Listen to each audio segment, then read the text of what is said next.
వానలకు షెర్లు కుంటలు వాగులు వంకలు అన్నీ నిండినాయి. మీదికెంచి వరదలు తన్నుకొచ్చుడుతోని డ్యాంలు కూడా నిండుతున్నాయి. అన్నేమో గాని శ్రీశైలానికి నీళ్లు గట్టిగొచ్చుడుతోని అలా గేట్లు ఎత్తేటి కార్యాన్ని ముంగటేసుకుర్రు.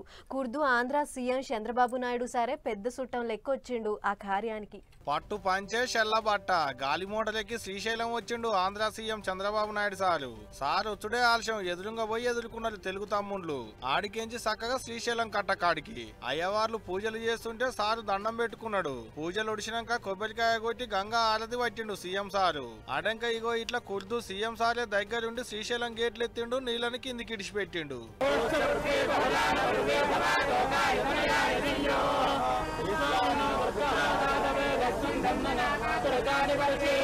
అగ చూడలే పచ్చటి అడవుల నడుమ పాలు వంగినట్టే ఉన్నది చూస్తుంటే. నీళ్లు కిందికి వస్తుంటే అక్కడి రైతుల సంబరం చిన్నగా లేదు. మళ్ళా ఇగిట్లా నీళ్లు ఇడిచిపెట్టినాక ఆడికెంచి సీదా మీటింగ్ కాడికి వచ్చిండు సీఎం సారు. ఒచ్చుడుతోనే చక్కగా పోయిన పంక పార్టీలకు సూటి పెట్టిండు గీతీలుగా.